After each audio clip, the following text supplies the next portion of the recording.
Learners, so once again welcome to our online classes. जैसा कि हम क्लास ये 7th का है और देखा जाए तो एक तरह से क्लास 7th का है ज़रूर, लेकिन ये सभी कॉम्पिटिटिव एग्ज़ाम्स के लिए बहुत इम्पोर्टेंट होता है। ग्रामर का कोई भी पार्ट किसी क्लास से हम रिलेट नहीं कर सकते, क्योंकि कहा जाता है कि grammar is the root of English. जहाँ इंग्लिश की बात की जाए तो ग्रामर का अपना एक ओहदा, अपनी एक वैल्यू अलग होती है। तो ग्रामर की अगर वैल्यू अलग होती है जिस तरीके से, उसी तरीके से ये अपना लैंग्वेज में एक अलग मुकाम हासिल किए हुए है। और अब हमारा इंग्लिश का दौर है, तो हम बिना वोकैब के कुछ नहीं कर सकते, बिना ग्रामर के कुछ नहीं कर सकते। यानी अगर सीधी सी लैंग्वेज में कहा जाए कि without grammar you can not read and right understand proper English. English को न पढ़ सकते हैं, न लिख सकते हैं, यानी कुछ भी हम नहीं कर सकते हैं बिना ग्रामर। तो ये सब सारी चीज़ें हमारी बहुत ज़रूरी होती हैं।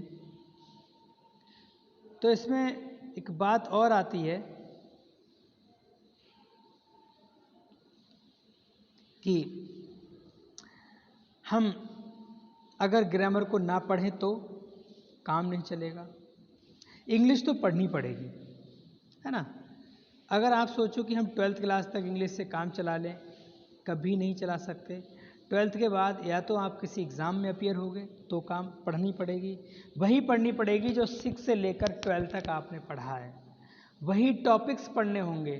फ़र्क ये होगा, थोड़ा इसका फील्ड ब्रॉड हो जाएगा, है ना। चीज़ वही होगी, उसमें चीज़ें और ऐड होती चली जाती। क्यों ना हम अभी से ही उन छोटी छोटी चीज़ों को अटेम्प्ट करते चलें, अच्छे से उनका रिवीजन करते चलें और समझ सकें।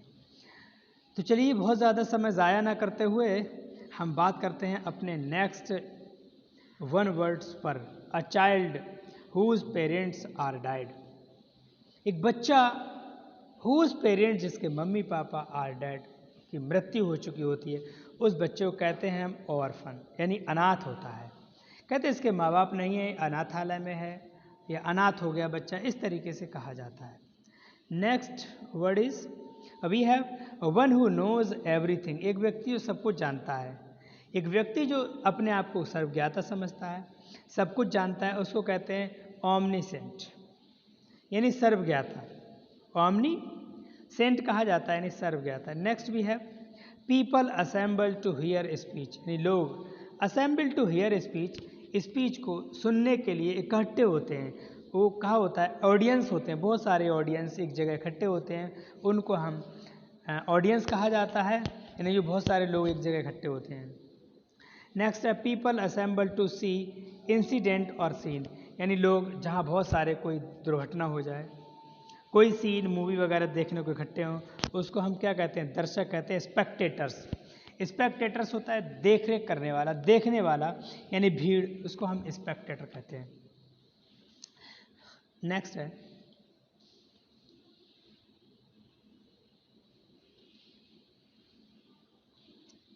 A travel in space. A travel in space, उसको कहते हैं हम क्या, एस्ट्रोनॉट बोलते हैं। क्या बोलते हैं? एस्ट्रोनॉट बोलते हैं, जिसको हम हिंदी में कहते हैं अंतरिक्ष यात्री, एस्ट्रोनॉट। नेक्स्ट है government by monarch. Government by monarchy मतलब राजतंत्र होता है, राजा के द्वारा तंत्र बनाया हुआ, राजा की चलना, उसको मोनार्की कहते हैं, है ना। नेक्स्ट है मर्डर ऑफ वन सेल्फ, यानी एक व्यक्ति जो अपना मर्डर खुद कर ले, इसको हम सुसाइड कहते हैं। इसको खुद लोग अपनी आत्महत्या कर लेते हैं, इसको आत्महत्या बोलते हैं, उसको हम कहते हैं suicide. To carry away a person by force, किसी व्यक्ति को कैरी अवे ले जाएं, फोर्स जबरदस्ती, हम किसी भी व्यक्ति को जबरदस्ती एक स्थान से दूसरे स्थान पर ले जाएं तो उसको क्या कहा जाता है ना। उसको हम कहते हैं किडनैप, कहते हैं उसको किडनैप कर लिया गया, है ना। किडनैप, लोगों ने उसे उठा लिया, चोरी कर ली, फिरौती मांगी, ये सब इस तरीके के वर्ड्स यूज होते हैं, है ना। Next one a list of books, एक लिस्ट जो बुक्स की होती है उसे कैटलॉग बोलते हैं, सूची पत्र हिंदी में कहते हैं, कैटलॉग याद रखिएगा। A document written by hand, important है। मैन्युस्क्रिप्ट यानी हस्तलिखित, मैन्युस्क्रिप्ट जो अपने हाथ से डॉक्यूमेंट्स लिखे जाते हैं, जैसे पहले मार्कशीट हुआ करती थी वो अपने हाथ से लिखी जाती थी, अब कंप्यूटराइज्ड होती हैं, तो ये हमारी अब कंप्यूटराइज्ड हैं, अब इसको मैन्युस्क्रिप्ट नहीं कह सकते। A disease which spreads by contact, देखिए एक डिजीज़ होती है जो बाय कांटेक्ट के थ्रू फैलती है, मतलब कोई बीमारी जो कांटेक्ट टू कांटेक्ट फैले, जैसे हमारा कोरोना वायरस, कोविड-19 बाय कांटेक्ट फैलता है एक दूसरे कांटेक्ट। बहुत सारी एलर्जीज होती हैं वो भी एक दूसरे कांटेक्ट में फैलती, जैसे खुजली होती है एक दूसरे कांटेक्ट में फैलती है, हवा में फैलती है, और भी बहुत सारी जो डिजीज़ होती है वो भी हमारी एक कांटेक्ट से दूसरे कांटेक्ट में फैलती है, तो इसको हम कहते हैं इन्फेक्शन। नेक्स्ट वन,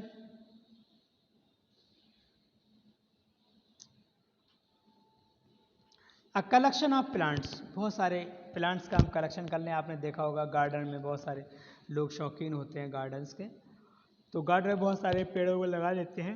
नेक्स्ट है, अब इस तरह का तो हम कहेंगे हर्बेरियम, हर्बेरियम वनस्पतियों का संग्रह। A place for keeping various animal, यानी अ प्लेस जहाँ पर बहुत सारे एनिमल्स रखे जाते हों तो उसको हम क्या कहते हैं, जू, चिड़ियाघर। Next a place of keeping birds हो गया। अ पीरियड ऑफ 15 डेज, यानी 15 डेज का पीरियड जो होता है फोर्ट नाइट होता है, पाक्षिक जिसको कहते हैं, है ना, 15 डेज का। अ पीरियड ऑफ 10 ईयर्स, ये 10 ईयर्स के पीरियड को क्या कहते हैं, यानी डिकेड, याद रखिएगा डिकेड, यानी 10 साल का जो पीरियड होता है उसको डिकेड कहते हैं। ये सब हमारे हिस्ट्री में वर्ड मिलेंगे। अ पीरियड ऑफ 100, यानी 100 साल के पीरियड को सेंचुरी कहते हैं, इसको शताब्दी। आई होप हमारे लर्नर्स को, सभी स्टूडेंट्स को हमारे अच्छे से ये हमने जो एक्सप्लेन किया है वन वर्ड सब्स्टिट्यूशन का, पहली वीडियो हम पब्लिश कर चुके हैं, आज हमने सेकंड वीडियो दी है इसकी। तो ठीक है, फिर मिलते हैं किसी नेक्स्ट वीडियो में, किसी इंटरेस्टिंग इसी तरह की वीडियो में, वैल्यूएबल वीडियो में। तब तक के लिए थैंक यू वेरी मच।